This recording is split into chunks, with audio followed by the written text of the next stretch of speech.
In today's tutorial, we're going to take a closer look at Alloy's custom connector feature. We'll also use PipeDrive, which is a CRM, and we'll use their public APIs to add a PipeDrive connector to Alloy. Now, what is custom connector?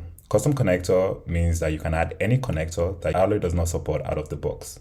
So if you've got a CRM or ERP that your customers are requesting, or your end users are requesting, but Alloy does not currently have support for that, or we're currently not building out that integration, you could simply use Alloy's custom connector feature to add support for that connector to Alloy.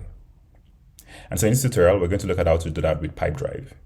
So let's get into it. Now, to get started, you're going to need an account with PipeDrive. And over here, you can see I've already got a PipeDrive account. I've created a lead in here called Alloy. And you're also going to need a sandbox developer account as well, right? So you can come into developers.pipedrive.com to sign up for a developer account on PipeDrive. Now, with both of those things established, we can actually get into building our first integration. So I'm going to come into Alloy, and I am going to come to my dashboard. And just within my dashboard, I'm going to go to new integration. And from here, I'm going to click on create a custom connector. Now we're going to call our connector PipeDrive, let's say V2, because I've created a couple of them already. You can also add a connector icon here as well. So if you click on upload image, you can actually add the logo for the connector so that it's easily identifiable within your list of connectors. But I'm just going to click continue for today. And once I click on continue, the next step is that we need to authenticate with the APIs. Now, all of the authentication information is going to be available within the connector documentation. So if I come into PipeDrive API reference, for example, and if I go all the way up, and we're going to be using OAuth2 to authorize the PipeDrive application here. So if you come into the OAuth2 documentation, it explains exactly the endpoints that you need to add to the authentication body right here for you to make this happen, right? So once you go through the API documentation, you'd be able to figure out what values we need to add here. But in this tutorial, I'm going to show you exactly what values we need to put in here. So I'm going to come back into the developer accounts over here.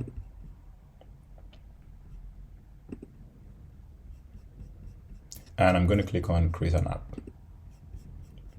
And we're going to create a private app because for us to create a public app, we're going to need permissions from PipeDrive to release that in their marketplace. But for this tutorial, we're simply just going to create a private app. So I'm going to click on private app, and I'm going to call it Alloy Drive. And then we need a callback URL. So this is the URL that your users are going to be redirected to once they are authenticated, right? And if I come into Alloy, I can already see that we've got a callback URL here. So I'm simply going to copy that. I'm going to go back into PipeDrive and I'm going to paste it. So once it's pasted, click on OAuth and access scopes. Let's see. Right, I'm going to save. So once it's saved, then next thing I need is access scopes. So basically, what data or what values or what endpoints should this connection be able to read? For this purpose, I'm going to click on deals. I'm going to give it full access, and I'm also going to click on leads, and I'm going to give it full access as well. So basically, our Alloy app would be able to get full access to reading data for leads and for deals. I am going to click save as well. So once I click save, it's pretty much done, right? So we can come in here, get our client ID. So I'm going to copy the client ID. And I'm going to come back into Alloy. I'm going to paste the client ID here. Remember, we're using OAuth2 authentication here, which a lot of modern applications today support. I'm going to copy the client secret as well. And I'm going to come in here and I'm going to paste that. And so let's put the auth URL. Now, remember, I said this auth URL can be found in documentation over here, right? But on my own side, I'm simply going to copy and paste because I've got all these values stored already. So I'm going to copy that. And I'm going to come back in here. I'm going to go into Alloy. I'm going to paste the auth URL. And then we also need the access token as well.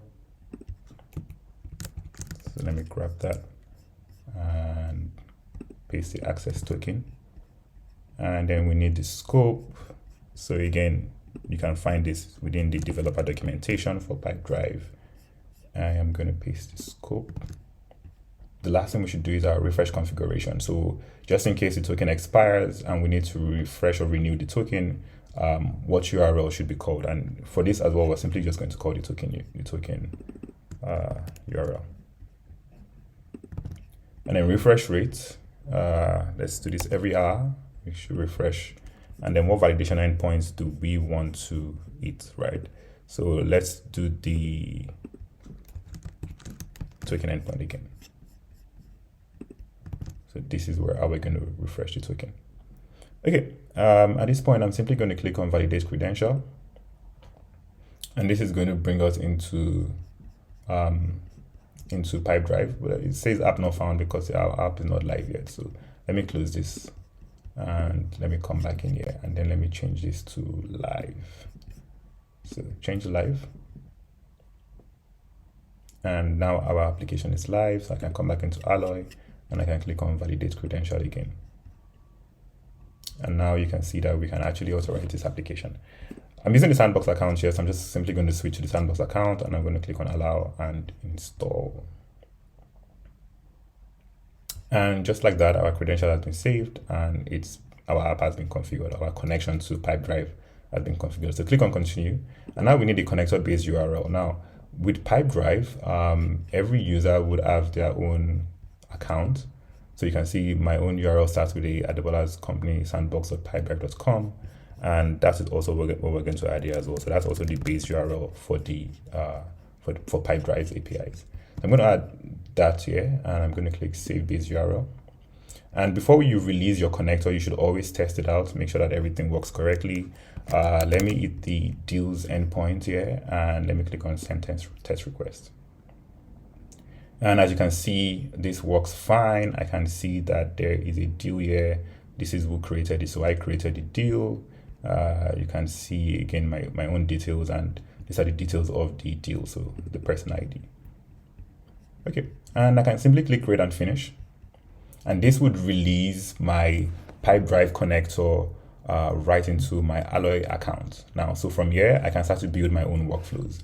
So I'm going to click on new workflow to start building a workflow, and I'm going to select the uninstallation trigger block. So assuming that when my end users connect their PipeDrive application to my app, I simply want to pull all of the leads or all of the deals that they've stored in their PipeDrive CRM into my application. So I'm going to click on done. I'm going to add a new connector here, and I'm going to drag the PipeDrive connector in here. So we can click on continue, and that adds the PipeDrive connector in here. So I can click on select an action. Now you can see we have no actions by default for PipeDrive because this is not a connector that Alloy supports out of the box. We've added this connector by ourselves, and so we need to add some actions, or we need to add some endpoints to this connector. So I'm going to click on create custom action, and let's say that what I want to add is maybe the leads, right? So let me come in here. So we've got the contacts. Let's see, do we have any contacts? Okay, yeah, we've got a couple of contacts. So let's say I want to add support for pulling out all of the, again, first we need to select an account here, so we selected that, but I want to add support for pulling out all of the contacts within PipeDrive. Now, I can go into the API reference and I can search for, let's see, do they have a contacts here? Okay, we've got persons. I think that's what they use. All right, so get all persons. If I hit the /persons endpoint, I should be able to get all persons. So let's go back in here and let's do /persons, and let me hit the send request button. All right, so we didn't give access in our scope. We didn't give access to persons. We only give access to deals and leads. So let's do leads. Hit the send request button, and as you can see, this would bring up all of the leads within the PipeDrive connector. We can see that our leads endpoint works. We can also check that our deals endpoints work as well. Hit send request, and this will load all of the deals from the user's PipeDrive account. Right, but I'm going to switch this back to leads, and I'm going to click save, and I'm going to say get PipeDrive leads. and say get all leads from PipeDrive and click done.